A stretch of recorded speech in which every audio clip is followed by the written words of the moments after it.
nos conlleva a pensar y a repensar sobre varios puntos importantes en relación a lo que venimos manejando con respecto a todos los efectos y beneficios que trae lo que es el uso de la electrocirugía. Vemos que la electrocirugía ha ido evolucionando realmente desde muchas décadas atrás, en donde tenían el principio de poder producir el metal calentado a fuego, ¿no?, para lo que es la destrucción de tejidos, para lo que es evitar el riesgo de infección o de lo contrario evitar todo lo que es la parte del sangrado. Posteriormente ya ese metal, ¿no?, que se iniciaba con lo que era la quema de fuego, ya se usó la electricidad, ¿no?, para que luego así pueda iniciarse el uso del electrocauterio a través de la corriente eléctrica. En 1910 nos dice que se patentó el uso de la corriente de alta frecuencia, ¿no? Y posteriormente, así como en el año 1926, ya se instaura a nivel mundial uno de los generadores que realizaban estos cortes de coagulación y corte, ¿no?, en el cual se dieron las primeras cirugías para el uso con estos generadores. En 1970 nos refieren de que la empresa Valley Lab es la que introduce los generadores en estado sólido y quizás en algún momento los hemos observado o lo hemos tenido en alguna institución, que son los antiguos electrocauterios de la marca de Valley Lab, que es muy conocida en nuestro medio y que hasta ahora ha sacado equipos muy sofisticados y continúa sacando hasta la fecha. El principio de la electrocirugía dice que se basa en la aplicación de una corriente eléctrica sobre el tejido, con el objeto de poder conseguir una energía térmica sobre él mismo, ¿no?, o sea, sobre el tejido. Básicamente, hablar de electrocirugía se refiere a que tenemos que conocer cuáles son los elementos importantes de lo que es la electrocirugía y lo que se aborda en todo lo que son los procedimientos quirúrgicos. Nos refieren de que tiene 3 propiedades básicas y elementales que hay que tener en cuenta cuando uno va a hacer la licitación o va a adquirir un equipo nuevo, como es la intensidad. La intensidad que está reflejada en las unidades de amperios, la resistencia que está reflejada en las unidades de ohmios y lo que es el voltaje que está reflejada en lo que son las unidades de los voltios. Estos elementos de estos equipos son muy importantes porque va a permitir poder evaluar el grado de la alta frecuencia de los equipos para poder determinar su uso. ¿Cuándo usar de repente uno de alta frecuencia, de mediana frecuencia o de baja frecuencia? Que también hay estándares de acuerdo a las medidas, que lo vamos a ver más adelante. Ahí tenemos uno de los modelos del equipo de la electrocirugía, ¿no?, generador de la corriente eléctrica para poder conseguir el efecto térmico y poder conseguir el efecto deseado, ya sea de corte o de coagulación. Acá tenemos algunas medidas que nos da la literatura. Cuando hablamos de corriente de baja frecuencia nos está refiriendo a que debe de ser inferiores a 3000 hercios, ¿no? Hercios viene a ser lo que es el sistema de unidades internacional, en donde nos habla de que una oscilación de onda eléctrica es igual por segundo es igual a 1 hercio. Quiere decir que en cada segundo que envía las ondas electromagnéticas del equipo va a generar un hercio. Entonces, ¿qué quiere decir? Que si nosotros tenemos un equipo de corriente de alta frecuencia, obviamente debe de ser ese equipo superior a 50.000 hercios. Entonces, estos datos son importantes para poder ver hasta qué punto de grado de intensidad le voy a dar al equipo y en qué casos o procedimientos va a requerir. Por decir, si están haciendo, por decir, una cirugía de, a ver, de repente quizás una cirugía de gastrectomía, donde de repente están todavía resecando todo lo que es la parte de los vasos epigástricos, de toda la parte del meso, de la curvatura mayor del estómago, del fondo del estómago. Entonces van a tener que usar el equipo de repente a periodos continuos, a periodos de repente un poco prolongados, y eso va a determinar la cantidad de oscilaciones que envía el equipo por cada segundo. Entonces, si trabajamos con un equipo de alta frecuencia, generalmente está trabajando con más de 50.000 hercios. Ahora, ¿qué pasa? ¿Cuál es el efecto de esta intensidad de la electrocirugía en relación al efecto que puede producir en el tejido? También tiene que ver lo que es la parte de la concentración de los grados. Por ejemplo, si bien nosotros sabemos que la electrocirugía posee el efecto térmico en los tejidos para poder hacer la función de corte o coagulación, también tenemos que ver que a ciertas temperaturas de intensidad puede producir algunos efectos sobre el tejido, como por ejemplo, nos dice que de 60 a 80 grados el efecto que produce estos equipos es de coagulación. ¿Qué quiere decir? La desnaturalización de las proteínas. Cuando trabaja entre 90 a 100 grados, produce el efecto de la desecación. ¿Qué quiere decir? La ruptura de las membranas celulares, un poco más profundo. Y si trabaja por encima de 100, pero menores de 200, entonces está ya haciendo o cumpliendo la función de corte, lo que es el corte, sección, el botón o el color amarillo que de repente está estandarizado en los equipos. Ya ahí se produce lo que es la rotura del citoplasma, de la célula, la explosión celular y obviamente obtenemos lo que es la separación de dos tejidos o lo que se pretende cortar. Y si trabaja por encima de 200 grados, ya estamos produciendo el efecto de la fulguración. Y cuando hablamos del efecto de la fulguración, nos estamos refiriendo a lo que es la carbonización, cuando ya el tejido está haciendo un contacto y está produciendo la hemostasia en masa, ¿no? Sin tocar el tejido como cuando lo hace con corte o como cuando lo hace con la función de corte o coagulación. Entonces, estos datos son importantes para poder tener en cuenta y conocer un poco de la electrocirugía. Acá tenemos, por ejemplo, unos dibujos del efecto de corte, cómo se irradia hacia los tejidos, y acá el efecto de coagulación, donde vemos acá que hace contacto el electrodo y produce el efecto deseado, o cuando se utiliza el modelo de spray, que es el efecto de fulguración, y simplemente no entra tanto en contacto con la piel, simplemente al activar el botón y hacer que cumpla la función, ya está irradiando y ya está produciendo lo que es la fulguración del tejido para una mayor amplitud de hemostasia, ¿no? ¿Cuáles son los principios de la electrocirugía? Sabemos muy bien que la electrocirugía puede conllevar algunos peligros accidentales, algunos peligros que sí podemos prevenirlos o algunos accidentes de trabajo que se pueden presentar. De repente quizás en algunas instituciones se han presentado en alguna oportunidad o algún momento alguna quemadura con este uso de estos equipos.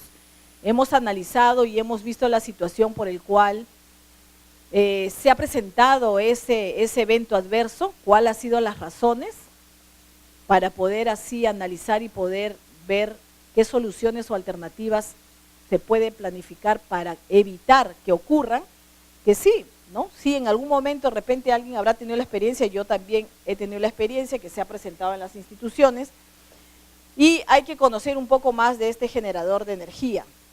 Sabemos muy bien que si nosotros estamos con estas dos funciones, el equipo de la electrocirugía tiene estas dos funciones, que es el monopolar y el bipolar, ¿correcto? ¿No es cierto? Entonces, en el monopolar hay que conocer cómo va el circuito de la energía eléctrica y cómo va el circuito de la energía eléctrica en el caso de la función bipolar. ¿Por qué? Porque eso es importante para poder saber que los elementos que conforman cada equipo son necesarios y en dónde lo debo colocar y en qué momento o en qué situación debo colocar. Por ejemplo, cuando hablamos de la función monopolar, necesitamos una placa neutra, ¿cierto? ¿No es cierto? Necesitamos una placa neutra, pero en la función del bipolar necesitamos una placa neutra. ¿Y por qué será? Si es el mismo equipo que utilizamos y es el equipo cumple las dos funciones y es el mismo equipo, ¿no? O sea, no tenemos otro equipo diferente. ¿Ah? Porque la pinza tiene dos paletas, ¿no es cierto? ¿Ya? ¿Y qué tiene que ver las dos paletas con la función de la placa neutra? Porque tiene entrada y salida por la misma pinza, por el electrodo de la pinza. Ok, entonces quiere decir que ya no necesita un depósito de generador de energía para poder actuar y cumplir la función en el caso del monopolar, ¿no es cierto?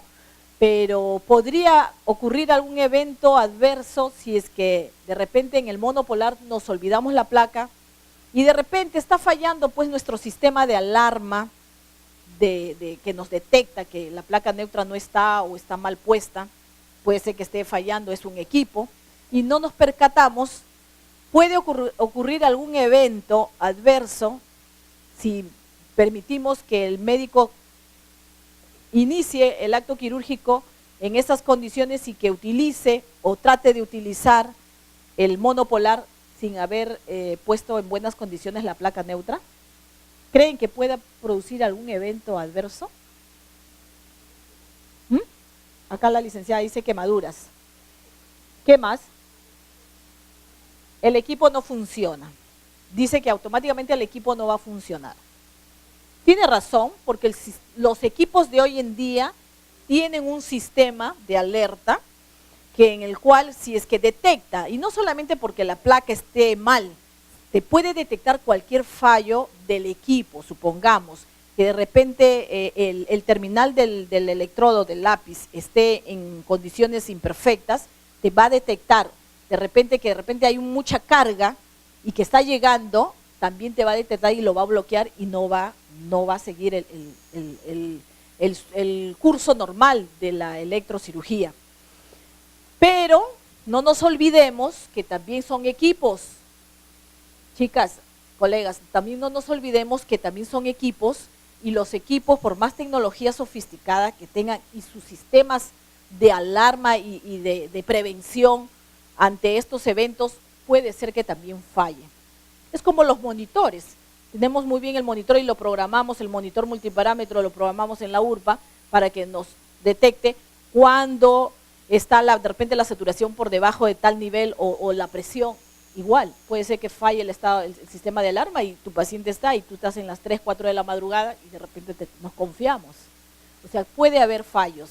Entonces, en ese sentido, la recomendación va en que los elementos que conforman para el uso de los equipos de electrocirugía deben estar, uno, en buenas condiciones, dos, en el lugar correcto, y poder ver si es que realmente amerita su uso, ya sea en la función monopolar o de repente no amerita su uso como es en la función bipolar. Entonces el sistema eléctrico que funciona en el equipo del monopolar, si bien sale a través del generador de energía que es el equipo, va a pasar a través del lápiz del electrocauterio y va a llegar al cuerpo del paciente donde va a ser el efecto deseado. Y luego, después de haber producido el efecto deseado, que es el corte o la coagulación, va a retornar, ¿no es cierto? Va a retornar y va a buscar la placa neutra y va a retornar a través de ella al equipo y por lo tanto el paciente no debe de sufrir quemaduras. En cambio, el bipolar, muy bien como lo dice la colega, no necesita la placa neutra, como vemos acá. El generador de energía necesita trasladar a través del electrodo del lápiz la corriente eléctrica, y este lápiz, que es un lápiz diferente al monopolar, tiene dos paletas. Entonces es el medio por el cual pasa la energía eléctrica al coger o al sostener tejido y cumple la función, pasa a la otra paleta y vuelve la energía y retorna nuevamente hacia el equipo para, bueno, ser liberado a través del pozo de tierra, que sí, estos equipos tienen que tener pozo de tierra para poder eliminar estas descargas eléctricas que son en magnitud. El bipolar fluye en estos dos electrodos que estamos viendo, entra en contacto con el tejido que hay que coagular, lo cual va a permitir mayor seguridad del sistema. Produce, una de las ventajas es que pues, se produce hemostasia en pequeños vasos, eso es muy cierto. La precisión de la hemostasia es más definida y es más específica en el uso del bipolar que en relación al monopolar.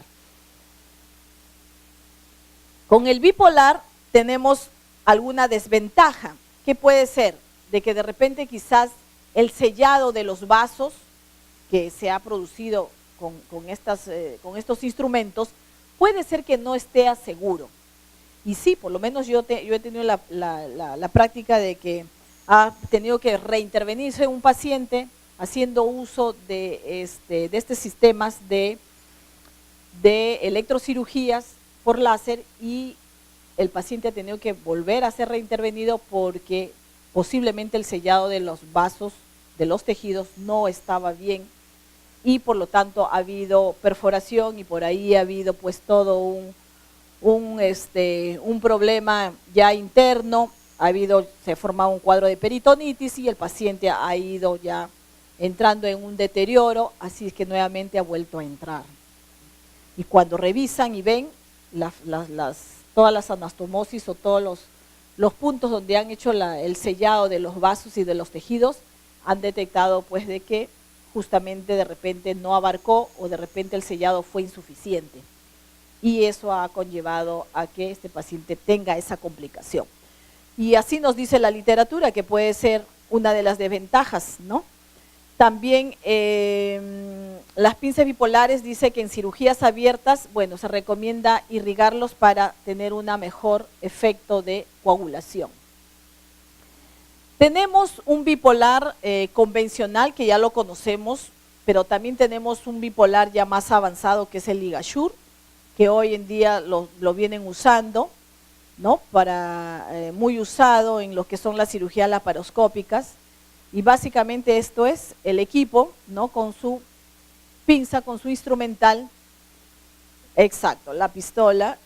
Estos permiten, dice, un sellado de vasos, ¿no? Sin excesivo calor, es muy específico, puede sellar o ligar vasos hasta de 7 milímetros, tiene una precisión bastante exacta, es muy usada, ¿no? Y acá tenemos un esquema de LigaSure sellando un vaso. Otro de los que también tenemos es el bisturí armónico. El bisturí armónico también es otro sistema, pero ya perteneciente a lo que es la parte de lo que es el láser. Básicamente acá con este sistema se pretende producir una energía en el tejido y poder producir lo que es la parte de la coagulación. A la vez de la coagulación también va a permitir hacer el corte inmediatamente. Este bisturí armónico nos dice que no supera los 100 grados. El efecto de destrucción tisular es mucho menor que en el caso de la electrocirugía, eso es bien cierto. Quizás no es tan usado, no es muy usado porque el equipo es de alto costo. Así es. Acá tenemos el equipo y la pinza para el bisturí armónico. También puede sellar vasos un poco más chicos que el LigaSure, hasta 5 milímetros. Es muy eficiente, su instrumental o la pinza tiene pues la manija y el mango ergonómico. Es una tecnología ultrasónica con gran capacidad de poder cumplir la hemostasia, ¿no? Pero su desventaja es que es de alto costo. Este bisturí armónico, por ejemplo, en la institución donde laboramos, lo utilizan mucho para las cirugías de reflujo gastroesofágico. Todo lo que es las cirugías de las funduplicaturas que se realizan en cirugías selectivas es muy usado. Solamente son casos muy especiales que lo puedan usar, no en cualquier otra cirugía lo pueden usar. Por lo menos nosotros tenemos la experiencia de que solamente lo estamos usando acá y en algunas cirugías de gastrectomías totales o algunas de esplenectomías también. ¿La electrocirugía va a producir peligros? Sí, peligros, como decíamos, la quemadura accidental, que puede ser uno de los peligros más comunes. Estos peligros pueden deberse a defectos que hay en el electrodo, ya sea de la placa neutra o del lápiz.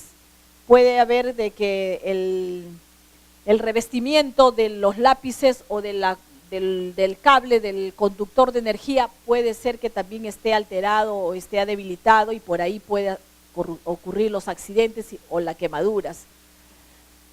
Los pacientes que tienen marcapaso también es una situación de cuidado que hay que tener en cuenta.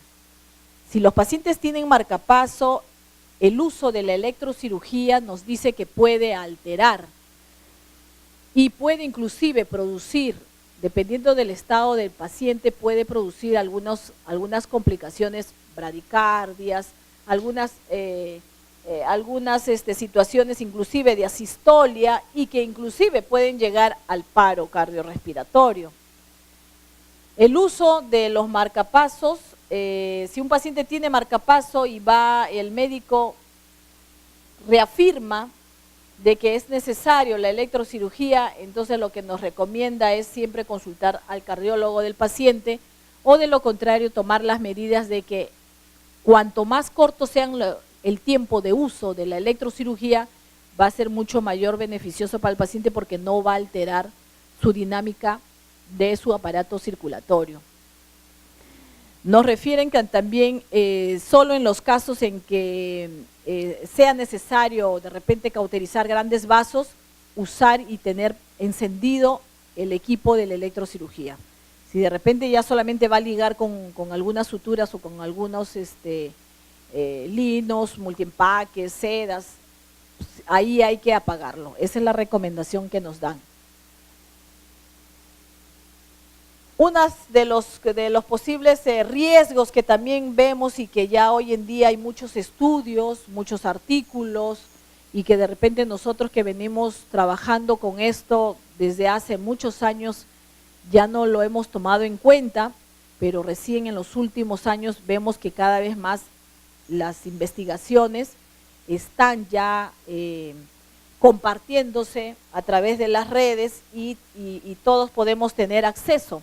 Me estoy refiriendo a lo que es el humo que es generado por este equipo, ¿no? Y años hemos estado ahí inmersos, ¿no? Lo que trabajamos ya más de 10, 15, 20 años, hemos estado inmersos. Inclusive hay algunos artículos que ustedes van a revisar si gusten, en donde refiere de que por cada cauterización de tiempo en cuanto a minuto o a gramo de tejido que se cauteriza, sale una cierta cantidad de humo. Nos refieren de que esa cantidad puede ser equivalente como a la fuma de 3 cigarrillos. Lo dice la literatura. O sea, quiere decir que en cada intervención que yo estoy me estaré fumando más de 3 cigarrillos. Y si la cirugía es más larga, imagínense. Sí, así lo dice. Por cada tejido de gramo que se cauteriza, está equivalente o está relacionado, los estudios lo han relacionado con 3 cigarrillos que se fuma una persona, que se puede fumar. Entonces, a la larga, ya ni siquiera vamos a ser fumadores pasivos, ¿no? Ya estaríamos, ¿por qué? Porque estamos inhalando, muy aparte de los problemas que también conlleva para la salud. nos refieren de que ese humo generado por la electrocirugía contiene cianuro, benceno y formaldehído. Por lo menos esas 3 sustancias son las que han encontrado, que son sustancias tóxicas para el organismo humano. ¿Produce problemas respiratorios? Sí. Dentro de ellos problemas de asma, personas que nunca han sido asmáticas. Exacto. Por lo menos, mire, yo soy una clave muestra de eso. Nunca he sido asmática, pero yo ya hago mis problemas de espasmos. Ya estoy haciendo mis problemas de espasmos en estos últimos 2 años. Y yo lo relaciono no solamente con eso, lo relaciono con el uso de repente de los desinfectantes, ¿no? Y todos los detergentes que se usan y que están en el ambiente para lo que es la limpieza. Entonces, aparte de eso, los problemas constantes respiratorios que podemos conllevar la rinitis, ¿no? A veces dicen, uy, ya estoy con mi alergia, ¿no? Pero si de repente de niña la madre te puede decir, tú nunca has sido alérgica, hija, cada vez que te levantabas o el atardecer. Pero ya a veces decimos, ay, ya estoy con mi alergia. Y simplemente, si vemos los casos, pueden ser por los efectos de estas sustancias que estamos habitando, porque gran parte del tiempo permanecemos en el trabajo. Casi la mitad, ¿no? Quizás de nuestra vida, si es que trabajamos en solo un sitio, porque si trabajamos en 2 sitios de la parte quirúrgica, prácticamente más de la mitad de nuestra vida pasamos en estos quirófanos. Entonces, muy aparte que puede producir dermatitis, problemas oculares, irritación, lagrimeo, irritación ocular, que son otros problemas que conlleva. Estudios, acá, comparan que la inhalación del humo generado con la quema de 1 gramo de tejido es el consumo, ¿ven? De 3 a 6 cigarrillos, ahí está. La legislación internacional recomienda la filtración de este humo. Cuando ya han hecho estos estudios, más o menos hace 5 o 6 años, los artículos que han salido, ya han generado pues de que tiene que haber lo que es la evacuación de humo. ¿Qué quiere decir? Que ya recomiendan la filtración de este humo. Equipos o generadores que aspiren este humo. Yo por lo menos acá en Perú no he visto ni tampoco he escuchado de alguna experiencia de alguna colega. Si alguien de repente conoce o ha visto, puede compartirlo en estos momentos. Pero acá en Perú no hay estos generadores de aspiradores de humo para electrocauterio. Pero si vemos, hay productos de Alemania y de Estados Unidos que ya tienen estos equipos y que ya lo utilizan. Por ejemplo, en Italia, tengo varias colegas que se han ido a trabajar ya hace más de 10 años y siempre les digo, compártame la información y me mandan pues, ¿no? Literatura, claro que en italiano y luego tengo que traducir con mi traductor, pero me mandan las fotos de sus diferentes quirófanos de Italia, estoy hablando, que no tiene mucho que... tiene algo, pero no tanto que envidiar acá. Por ejemplo, en algunas clínicas nuevas que se han aperturado y que están con los estándares actuales que nos rige el ministerio, como puede ser las torres aéreas. Ahorita hay torres aéreas acá en Perú, tenemos instituciones que están, la cirugía, todo lo que son videos endoscópicas están con torres aéreas, ya no es el carrito portátil o la torre portátil que trasladamos, ¿no? Con rueda, ahora es torres aéreas, igual, bueno, allá también. Quizás tienen su pantalla grande, gigante, en donde ven todo lo que es la programación y ven todo lo que es la parte de las placas, están inmersas, ya, creo que tiene el modelo, si no me equivoco, de una de las clínicas, ¿no? Que ya conocemos. No, ya no voy a hacer propaganda porque tampoco no trabajo ahí, chicas. De esa clínica que creo, algo se semeja.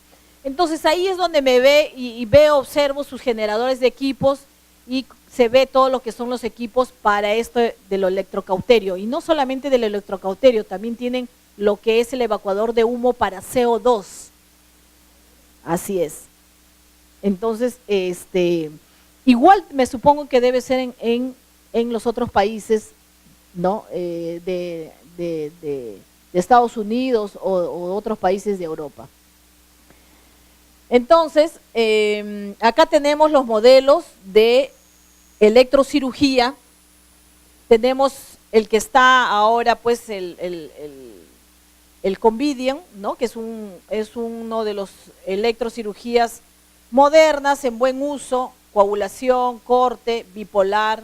Tenemos esta parte exclusiva con su cablería y la función del monopolar acá también con su, cuando se va a usar manual o cuando se va a usar pedal, ¿no?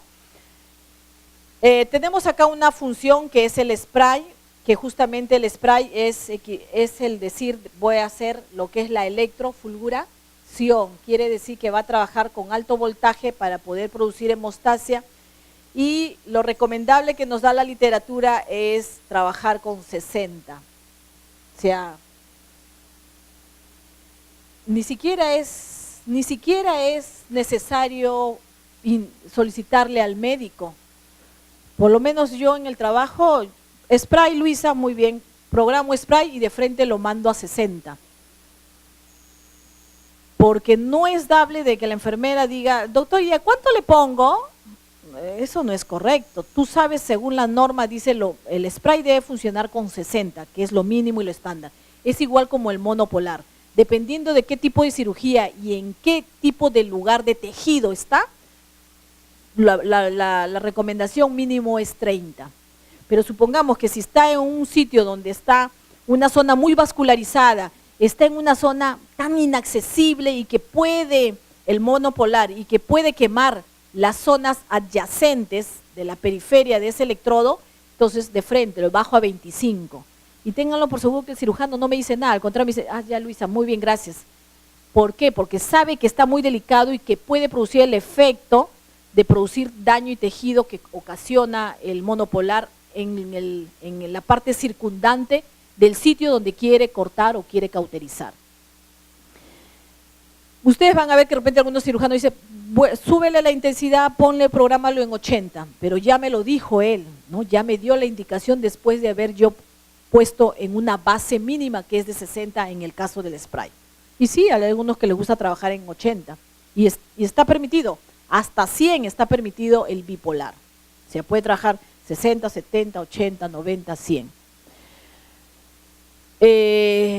Si por A o B pasara algo, ya yo tengo el respaldo de que el cirujano dio la indicación. Pero ¿qué pasa si yo de frente me dice spray? Ya, muy bien, y voy y de frente lo programo en 80 o 90.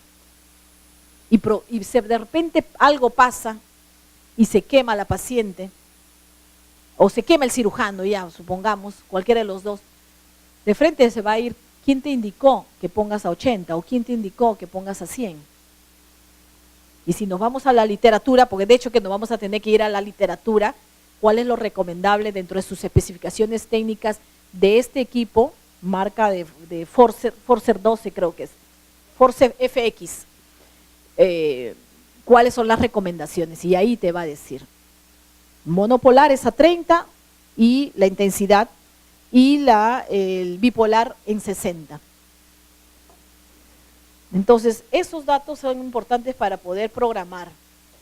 Tenemos otros modelos que les he querido compartir, que son los modelos que está sacando estas empresas, sea Convidium o de Balela, generador Force FX, el que acabamos de ver. Tenemos otro dispositivo de este modelo que también es de marca Balela, que tiene el efecto avanzado que es electroquirúrgico y también tiene la tecnología del ser ligashur. Quiere decir que este equipo está potenciado en estos dos elementos. Tenemos otro que es el modelo también de Balela, pero acá debe estar su nombre, Force Triad. Es un sistema de electroquirúrgico que también tiene la función de electrocirugía, monopolar, bipolar y también sellador de vasos. Este mismo equipo, lo único que tendríamos que tener es la disposición de las pinzas para poder cumplir el efecto. Esto sí solamente es un generador de ligashur de la marca Convidium, ¿no? Que proporciona solamente el efecto del ligashur, no tiene el efecto de electrocirugía de monopolar y de bipolar. El sellado de los vasos está asociado a la desnaturalización del colágeno de las capas del tejido. Muy bien, entonces estos aspectos de de la electrocirugía son necesarios para poder conocer y poder abordar el tema de lo que es el sistema eléctrico en las cirugías laparoscópicas.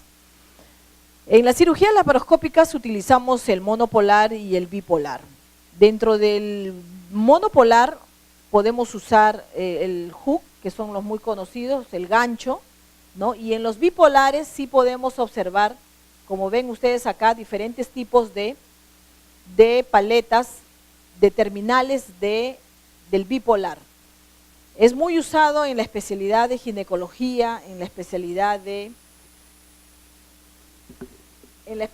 cirugía general, en las especialidades de urología, son muy usados los bipolares. Tenemos las partes de una pinza bipolar, el mango de las pinzas, esa es una pinza reusable, hay en los bipolares, hay reusables y hay los descartables, ¿no? Los reusables, que son los desmontables, este tiene tres piezas, es de 3 piezas, desmontable, tiene un mango ergonómico y que giratorio en 360 grados, un vástago externo, tiene un vástago interno y bueno, y la mandíbula del bipolar, ¿no? La forma. Y los descartables, que son de un solo uso, como este equipo de acá. Este es una descartable que viene solamente en un solo modelo.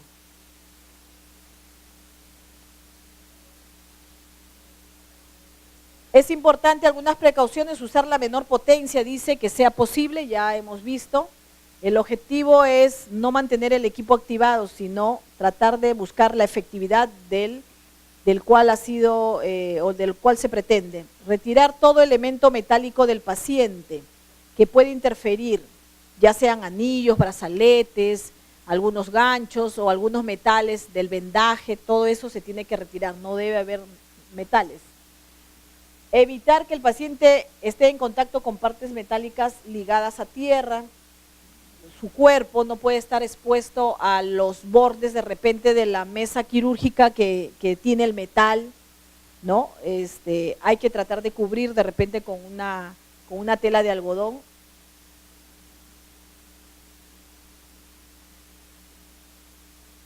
Cuando el electrodo dice está activado, no se debe poner en contacto directo con el neutro. Esto supondría un cortocircuito, ¿no? O sea, hay que de todas maneras usar la placa neutra. Una vez activado el electrodo, no prender mucho tiempo antes de aplicar al objetivo. Quiere decir que debemos encender y hacer uso del equipo de electrocauterio cuando vamos a utilizarlo. O sea, no puede ser que la cirugía va a entrar a las 10 de la mañana y yo desde las 8 ya está encendido el equipo, a eso se refiere. Los equipos de electrocirugía van a liberar altos voltajes y altas potencias y que pueden pues producir problemas de quemaduras. Muy bien, este es otro tema. Vamos al sistema de neumoperitoneo, sino que esto es todo completo. Acá está todo lo que son los 5 sistemas. El sistema de neumoperitoneo.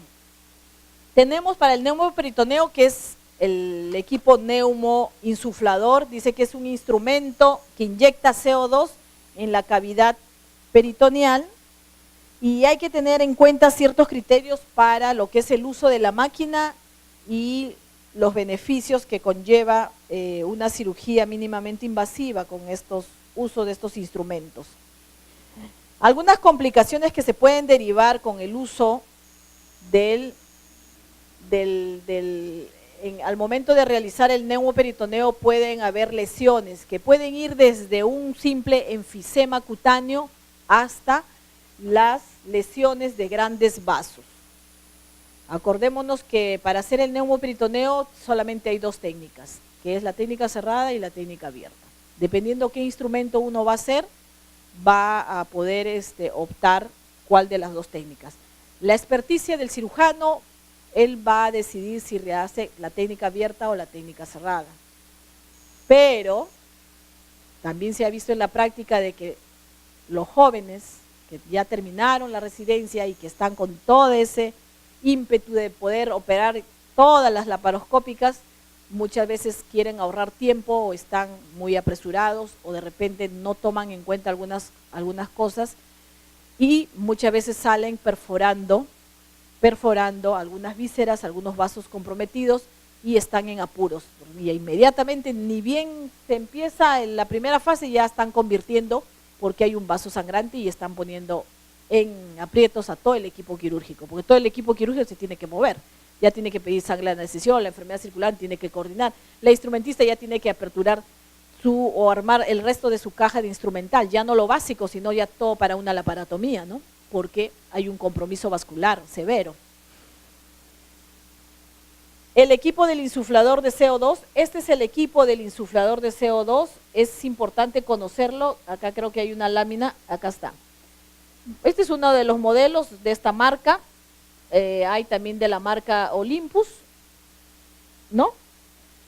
Tenemos este modelo que tiene unas barras que nos indican acá que van de color verde, que van desde la primera hasta la quinta barra, que es al final, nos va a indicar lo que es la cantidad del CO2 que hay en el balón, ¿no es cierto?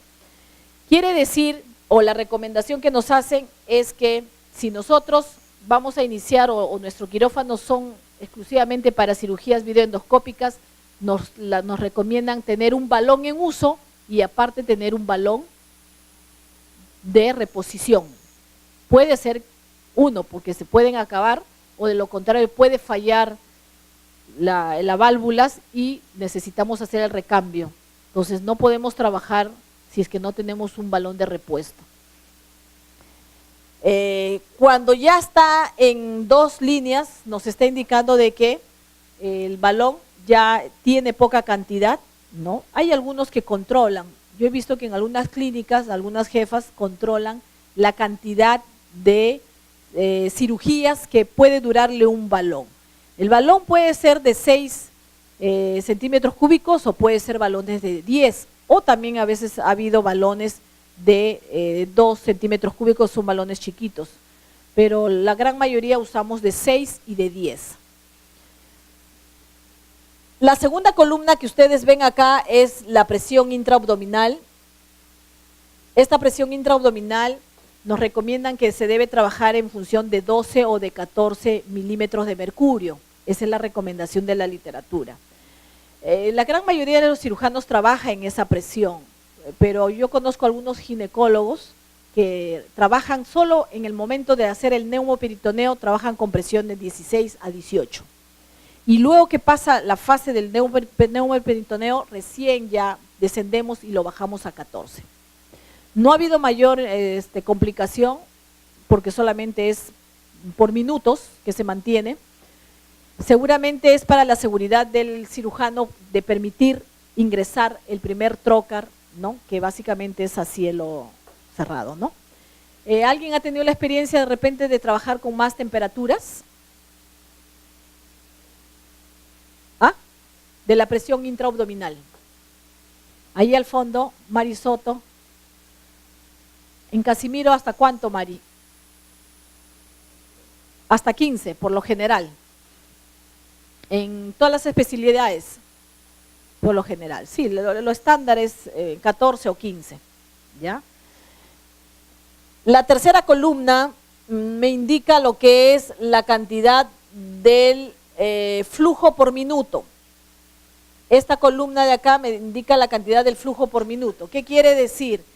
Que nosotros le tenemos que programar cuánto va a ser el flujo por minuto que tiene que pasar por lo menos al inicio, los primeros minutos cuando se inicia el neumoperitoneo.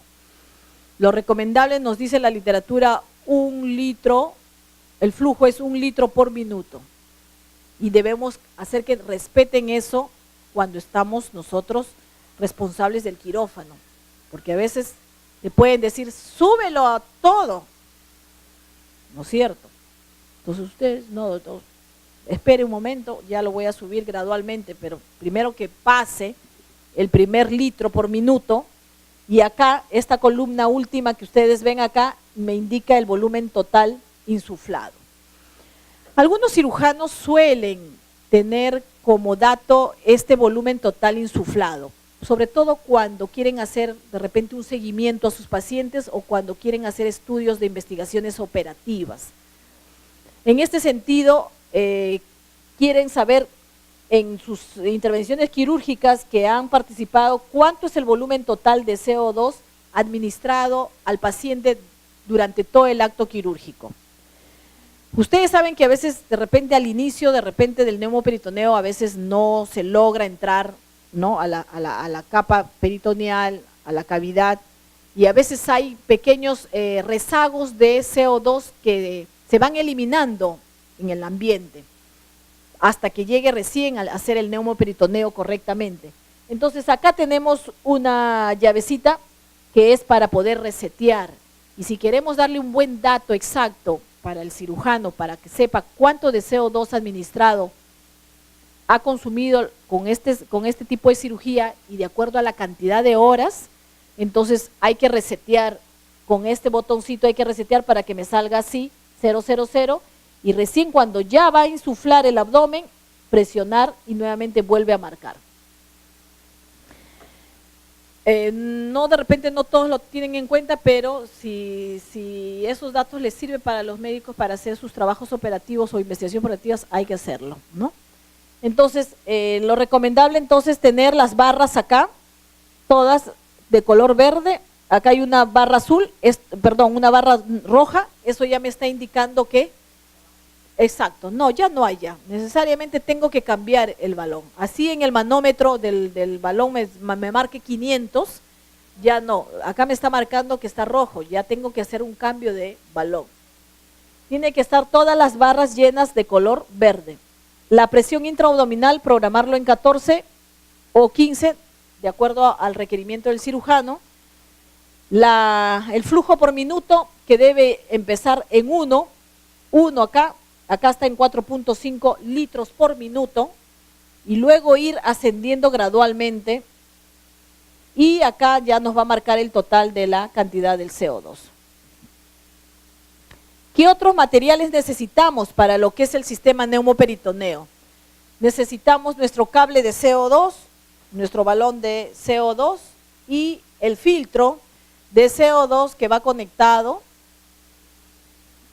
con la cablería, y nos estaría faltando el filtro para evacuador de humo. Más adelante debe estar. ¿Cuáles son las ventajas del CO2? ¿Por qué usar CO2 y no usar otro gas? ¿Por qué no usar el nitrógeno? ¿Por qué no usar el oxígeno? ¿Por qué? ¿Por qué usar el CO2? El CO2 viene de muchos años, y quizás eso también le ha dado seguridad a los señores médicos, pero muy aparte de eso, el gas nos refieren que es el gas más inocuo de los demás gases. Es altamente difusible. ¿Qué quiere decir? Que fácilmente se va a difundir y se va a eliminar. Es mucho más difusible, 100 veces más que el nitrógeno y 12 veces más que el oxígeno. Por ello, de repente, es una razón por la cual no se usan estos dos gases. Se metaboliza rápidamente por vía respiratoria y se espera que el paciente, después del despertar de la anestesia, ya vaya poco a poco eliminando gradualmente las cantidades de CO2 y que no retenga en su organismo. No es irritante, no es tóxico,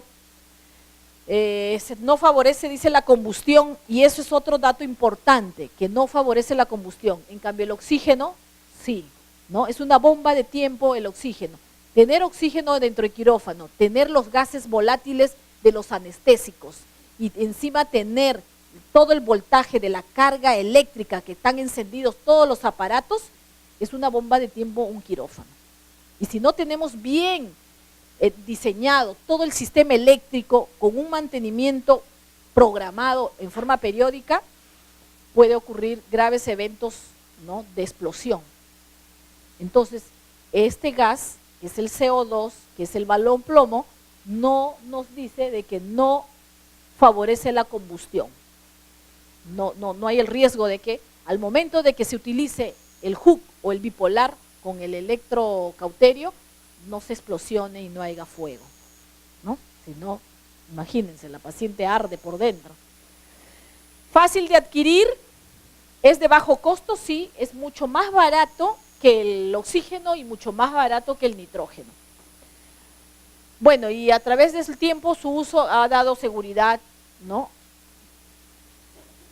El neumoperitoneo podemos hacerle, acá vamos a ver si está, sí, acá está. El neumoperitoneo podemos hacerlo bajo dos técnicas. Si es la técnica cerrada, se hace con la aguja de Verres, y si es que decide el cirujano hacer la técnica abierta, con la cánula de Jasón o el trocar de Hassan. Entonces, cualquiera de ellas nosotros tenemos que tener en cuenta. Yo siempre recomiendo que siempre debemos tener, por más experimentado que sea, y esto me ha servido ya de experiencia, por más experimentado que sea el cirujano, yo siempre tengo mi aguja de Verres. Doctor, ¿iniciamos? No, Luisa, de frente con el trocar, porque si se lesiona, ya tengo que reafirmar. Yo le ofrecí al cirujano la aguja de Verres. Por lo menos hasta el día de hoy sigo ofreciendo yo, o sea, sigo teniendo yo en mesa la aguja de Verres. No lo usan la gran mayoría, no lo usan, pero ahí está. Podemos usar, se hace una pequeña incisión al nivel umbilical, puede ser con bisturí número 11 o bisturí número 15, dependiendo la elección del cirujano.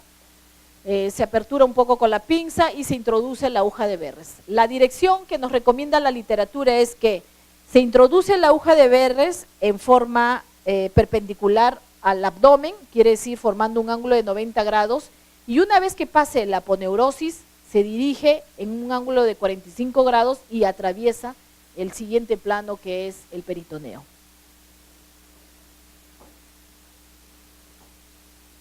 Algunos pueden usar esta técnica de poder levantar o traccionar el tejido haciendo un pliegue con su mano, o algunos utilizan las pinzas Bacaus, ¿no? Una vez que ha introducido la aguja de Verres, a través pasa la aponeurosis y luego va a entrar al peritoneo parietal, ¿no? Esta es la aguja de Verres, es una aguja. Las agujas de Verres siguen existiendo en el mercado los dos tipos, tanto las reusables como las descartables. Pero las reusables ya creo que pasaron, yo ya no lo veo hace más de 5 años, no los veo y no lo hemos adquirido tampoco. Ahora usamos más descartables, de un uso único, pero sí todavía está en el mercado las reusables. Para poder comprobar que hay efectividad y que estamos en la cavidad peritoneal, esta aguja de Verres, sea la descartable o sea la reusable, tiene un sistema retráctil, que de repente por acá lo podemos visualizar porque esta es una cánula transparente. Para ello es necesario que se realicen, podemos hacer cualquiera de las tres técnicas para poder comprobar. Uno dice que es la aspiración, quiere decir que insertamos acá una jeringa y podemos aspirar. Si hay salida de sangre o contenido intestinal, quiere decir que ha habido perforación, está incorrecto, no debe salir. La otra técnica nos refieren que es el test de Palmer, en la cual consiste que se va a instalar 5 centímetros de solución fisiológica en el interior de la cavidad, comprobando que entre con facilidad. Quiere decir que esta es la aguja de Verres, administramos con nuestra jeringuita y si entra con mucha facilidad, quiere decir que ya está la aguja en la cavidad peritoneal. Pero si hay resistencia, quiere decir que no atravesó, se quedó en el plano aponeurótico, posiblemente, o en el tejido muscular, dependiendo de la contextura del paciente. Y la tercera prueba que puede hacerse es la prueba de gota, que consiste en colocar un par de gotas de la solución por acá, por la jeringuita. Y como tiene su sistema retráctil, si es que está en cavidad, esa gota va a fluir y va a bajar. No se va a quedar ahí estacionario acá. Nosotros vamos a ver que se absorbe hacia abajo. Entonces quiere decir que está en cavidad. Entonces cualquiera de las tres técnicas se puede hacer para comprobar que realmente la aguja de Verres está en cavidad peritoneal. Este es el trocar de Hassan, ¿no? Su su funda, tiene un punzón en Roma con una válvula, igual va introducido en el T1 a nivel región umbilical. Como tiene una punta en Roma, se podría decir que es un punzón atraumático, no hay el riesgo de producir, no son como los otros trócares que son biselados y que tienen pues el filo de metal, por más que tengan la seguridad de ser retráctil, aún así puede correr el riesgo. Ahora, ya hace varios años atrás está saliendo lo que es el control para poder minimizar la evacuación del humo a través del ambiente. Este es un conector aparte que ya lo ven en varios laboratorios y que se va conectado a uno de los puertos de uno de los trócares, así como ven acá.